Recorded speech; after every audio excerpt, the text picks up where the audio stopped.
as you look at your goals and dreams, and I want you to expand them, and it's very important to realize that I found that most people fail in life not because they aim too high and miss. Most people fail in life because they did just like I did for so many years. They aimed too low and hit. They didn't believe in themselves. So I want you right now, as we begin to think about the lessons and all the things that you've experienced and all of the comments and stories and strategies and lessons that you've had, I think it's time to revisit and look at your goals and dreams, and let's raise the bar. I remember as a kid, we would be in the backyard and we would play jump, and somebody would get on one side of the stick, my sister and then my brother, we would run and we'd jump over it. And then they say, raise it up a little bit higher. We have to back up, and we would run and we'd jump over it again. And then we'd say, raise it up a little higher. And the higher it got, we had to begin to change our approach and how we were going to get over the bar. And that's the same thing in life. And so right now, I want you to think about your goals and dreams as you begin to raise them a little higher. And I want you to say with me, it's possible. It's possible. You know, the easiest thing that I do is speak and train people how to speak. Go into prisons and juvenile detention centers, into high schools and colleges. Speak before thousands of people. I can do that in my sleep. Let me share with you the most difficult thing I've ever done in my life. And it took me years to do. And that was to believe that it was possible. To believe that I can do it. Given my circumstances, born in an abandoned building on a floor, being adopted, being labeled educable mentally retarded, failing twice in school, no college training, never worked for a major corporation. To believe that I had something of value to say, that somebody would want to listen to me, to believe that somebody would pay me to talk to them. Have you ever thought about something you wanted to do and you talk yourself out of it? I remember going to see Zig Ziglar, who I consider the #1 motivational speaker on the planet, and Dr. Norman Vincent Peale when he was alive, and Robert Schuller. I used to see them and I would be so pumped up and inspired after hearing Jim Rohn, who recently passed, one of the great motivational speakers of all time, and Charlie Tremendous Jones. And I would go to my car pumped up, saying, yes, yes, yes, I can. And then after a while, my mental condition would kick in. And I would say, Les Brown, you can't do that. You don't have a college education. Les Brown, you can't do that. You don't even know who your parents are. Les Brown, you can't do that. You failed twice in school. Come on. Ever thought about something you wanted to do and you talk yourself out of it? There's a proverb that says, if there's no enemy within, the enemy outside can do us no harm. That's why it's important that you make it a point every day to review these lessons, to get them deep, not only in the conscious mind, but the subconscious mind, and get them in your spirit. Well, how often should I do it? Do it until you are producing the results. That's how often you should do it. And you never stop, because once you stop, that's when those negative thoughts will come back. Once you stop, that's when you will begin to doubt yourself. Once you stop, I'm telling you what I know. Yes, every day it's a selling job on you. It's possible. I can do this. I can make this happen. No matter how bad it is or how bad it gets, I'm going to make it. It's possible. Yes, your dream is possible. Say that to yourself every day. Feed your mind with words that you write and words that you hear and words that you speak to yourself. Feed your faith and your doubts will starve to death. Say to yourself, it's possible. It's possible. It's possible. Even when you have no evidence to point to, say to yourself, it's possible. There's nothing as powerful as a made-up mind. It's a struggle sometimes to do that, especially when you have people around you telling you that it's not possible, that you can't do it.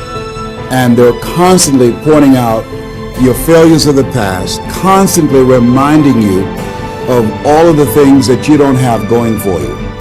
I'm reminded of the story of the two little boys that were playing on some ice during the winter. And as they got further out on this ice, one fell through the thin ice and And so the little fellow that was still on top of the ice, he was trying to save his little buddy.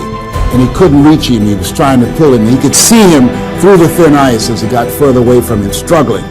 And he couldn't reach him, and he's trying to break the ice, and he couldn't do it. And he looked around, and he saw a tree in the distance, and he ran, and he got up on the tree, and he pulled and broke down an enormous sized branch, and came back and savagely began to beat that ice, and broke it, and miraculously, he saved his friend.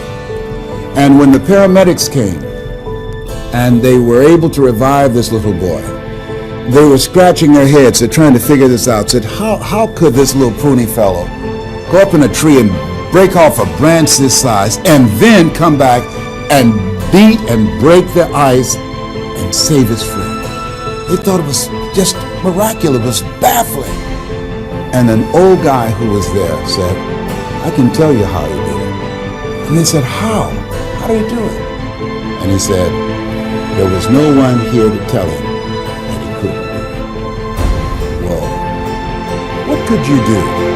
What could I do? What could all of us do if we did not have the naysayers in our lives? That we believe naively like that little boy that it was possible.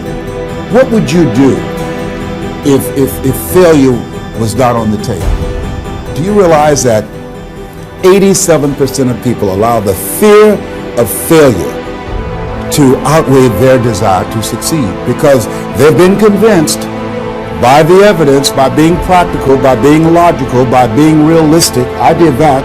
Leslie, yes? You're going to speak for corporations? Yes. Leslie, do they have a college education?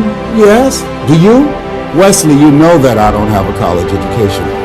Leslie, are these people experienced? Yes. Are there people with PhDs and MBAs that they could choose rather than choose you? Yes. So you don't have a college education. You have no experience. You're talking about becoming a speaker, and they're going to reach over people with PhDs and MBAs and years of experience and choose you.